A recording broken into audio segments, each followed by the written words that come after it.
The live TV, सच सबसे आगे। नमस्कार, द लाइव टीवी आप देख रहे हैं। आपके साथ मैं हूं आदित्य कुमार। दरअसल इजराइल की मुसीबतें लगातार बढ़ रही हैं।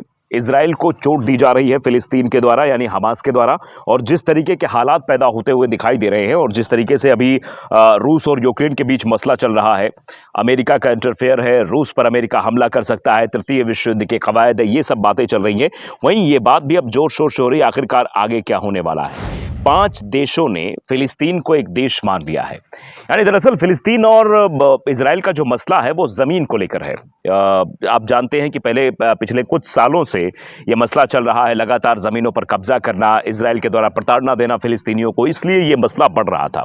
और अब ये मसला हल इसलिए होना था क्योंकि कहा जा रहा है कि 2 राज्य बन जाए अपना, एक इजराइल अपना अलग हो जाए, फिलिस्तीन अपना अलग हो जाए, अपना दोनों की सीमाएं हो जाएं, 2 पूर्ण गणराज्य बन जाएं, तो समस्या जो है वो खत्म हो जाएंगी।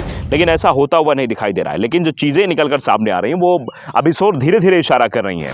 कुछ ऐसे देश हैं जिन्होंने ये कह दिया है कि हाँ, फिलिस्तीन को मान्यता दी जानी चाहिए। फिलिस्तीन एक देश है, फिलिस्तीन को उसकी जगह मिलनी चाहिए, उसके जो अधिकार हैं वो उसे मिलने चाहिए, उसको अपने सब चीज़ें करने के लिए मिलनी चाहिए। फिलिस्तीनियों को उनका हक दिलाने के लिए देश सामने आए। इनमें कौन कौन है? देखिए, स्पेन है, आयरलैंड है, माल्टा है, स्लोवेनिया है, फिलिस्तीन है। इन लोगों ने कहा है, स्पेन, आयरलैंड, माल्टा, स्लोवेनिया ने कहा कि agree to take the first step to recognise the state of फिलिस्तीन।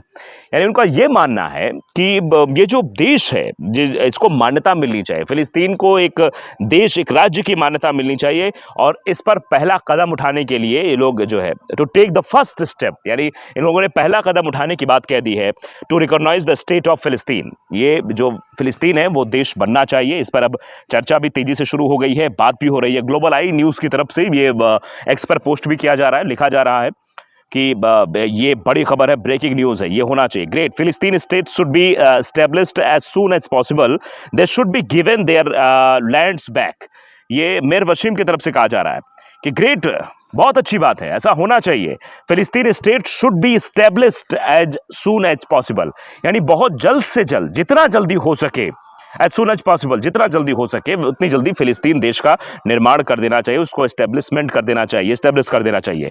तो दे should be given their lands back, यानी फिलिस्तीनियों को उनकी जगह मिलनी चाहिए, उनकी जो जगह जो छीनी गई है वो उनकी लैंड, यानी उनकी जगह, उनकी ज़मीन उन्हें मिलनी चाहिए। इस बार फारूक भट्ट भी लिखते हैं ग्रेट, ये भी सेम एटीट्यूड टूट कर रहे हैं, लिख रहे हैं फिलिस्तीन state should be established as soon as possible, they should be given their lands back, यानी उन लोगों की ज़मीनें मिलनी चाहिए। रिजवान अहमद की तरफ से भी लिखा जा रहा है, this is significant news for the recognization of Palestine statehood.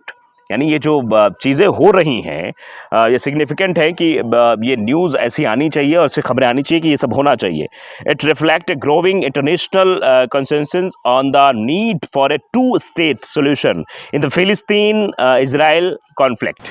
यानी जो 2 संपूर्ण राज्य का या संपूर्ण देश का जो मसला है वो हल होना चाहिए। फिलिस्तीन को अपनी एक जगह होनी चाहिए, फिलिस्तीन अपने हिसाब से अपने लोगों को रखे, अपने हिसाब से राज करे, और जो इजराइल है, इजराइल अपने हिसाब से काम करे। इसमें कहीं से भी कुछ ऐसा होना नहीं चाहिए जिसको लेकर विवाद शुरू हो। रिजवान अहमद का ऐसा कहना है। जवेद लिख रहे हैं, what are other countries waiting for, कि अदर कंट्रीज किस बात का इंतजार कर रही हैं, उनको भी आकर सामने देखना चाहिए, इन चीज़ों पर एक्शन लेना चाहिए और कहना चाहिए कि जल्द से जल्द इन दोनों राज्यों का मसला हल हो, ताकि ये युद्ध जो चल रहा है, जो तृतीय विश्व युद्ध की ओर इशारा कर रहा है, वो ज़रूर रुकना चाहिए, वो बंद होना चाहिए।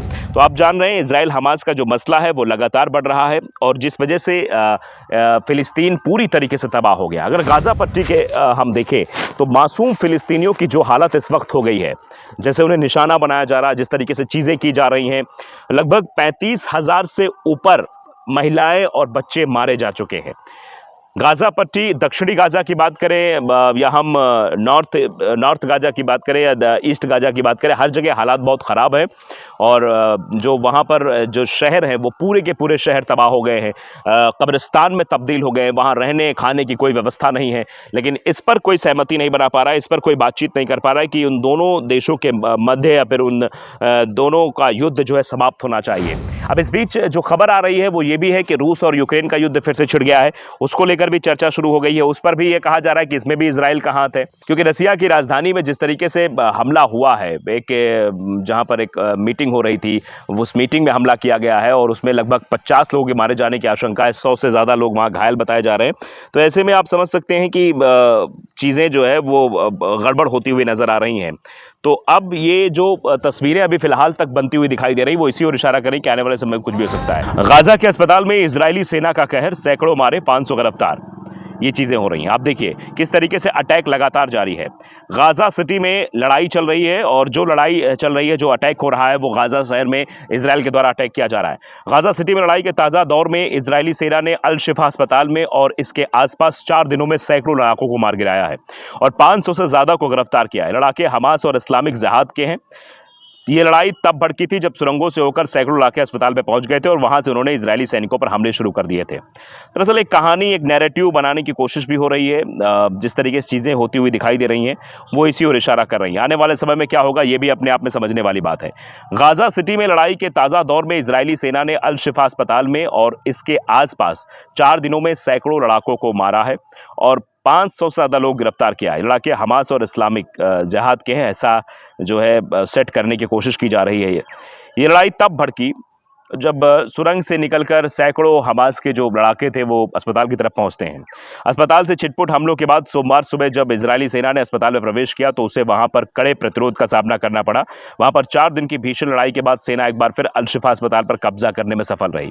अल शिफा अस्पताल पर कब्जा करना हो, अलस्का मस्जिद पर बवाल करना हो, ये सब चीज़ें बहुत दिनों से चलती चली आ रही हैं। इजरायली सेना की तरफ से क्या कहा जा रहा है, यानी IDF की तरफ से क्या कहा जा रहा है? IDF की तरफ से कहा जा रहा है कि अस्पताल से 500 से ज़्यादा लोग गिरफ्तार किया गया है। इनमें से 358 हमास और इनके जो है लड़ाके हैं। करीब 5.5 महीने युद्ध में एक स्थान से लड़ाकों को मारे जाने और गिरफ्तार किए जाने की सबसे बड़ी संख्या है। इजरायली सेना के प्रवक्ता रियल एडमिरल डेनियल हगारी ने कहा कि अल शिफा अस्पताल और इसके आसपास हमास व इस्लामिक जिहाद को भारी नुकसान हुआ है। मारे गए लड़ाकों में इस्लामिक जिहाद के 3 सीनियर कमांडर भी शामिल हैं, जबकि हमास ने इन सूचनाओं को अस्पताल पर हमले को सही ठहराने के लिए इजराइल का झूठा प्रचार किया है। इजरायली सेना ने इससे पहले नवंबर 2023 में अस्पताल में प्रवेश किया था और कई हफ्ते तक वहां रही थी। विदित हो कि एक समय ऐसा भी था, गाजा में सबसे बड़ा अस्पताल रहे अल शिफा अस्पताल में अब चिकित्सा की मामूली सुविधाएं बची हैं। इससे परिसर में बड़ी संख्या में बेघर लोगों ने शरण ले रखी है।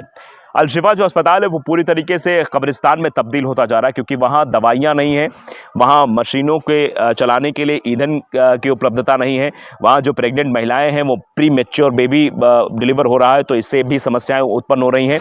मतलब आप समझ लीजिए गाजा का पूरी तरीके से समापन हो चुका है। गाजा को पहला जैसा बनने के लिए कई सालों का इंतजार करना पड़ सकता है और अभी तो ये देखना भी बाकी है कि वाकई में क्या गाजा पट्टी के हालात सुधरेंगे, क्या ये जो द्वितीय विश्व युद्ध के बाद तृतीय विश्व युद्ध की संभावना बन रही हैं कि इजराइल और हमास का युद्ध रुक जाएगा, रूस और यूक्रेन का युद्ध रुक जाएगा, ये रुकेगा, या फिर अमेरिका लगातार यूक्रेन के पीछे खड़ा होकर यूक्रेन को हथियार सप्लाई करता रहेगा और यूक्रेन लगातार युद्ध करता रहेगा रूस से, और इधर इजराइल को वो हथियार सप्लाई कर रहा है, इजराइल लगातार फिलिस्तीनियों को मारता रहेगा। तो ये जो संभावनाएं बनती हुई दिखाई दे रही हैं, जिन संभावनाओं पर हम शुरुआत से चर्चा कर रहे हैं कि ये युद्ध कब रुकेगा, ये जो लैंड को लेकर, सभ्यता को लेकर जो युद्ध शुरू हुआ था वो कब जाकर थमेगा, और अगर बढ़ता रहा तो इसकी जद में कहीं पूरी दुनिया तो नहीं आ जाएगी, कहीं विश्व युद्ध की तरफ हम आगे तो नहीं बढ़ रहे हैं। ये भी अपने आप में संभावनाएं व्याप्त होती हुई दिखाई दे रहे हैं। फिलहाल जो हालात बनते हुए दिखाई दे रहे हैं वो संकेत ठीक नहीं है। द लाइव टीवी को अगर आपने सब्सक्राइब नहीं किया जरूर करिए, बेल आइकन दबाइए ताकि सच खबर आप तक पहुंचती रहे।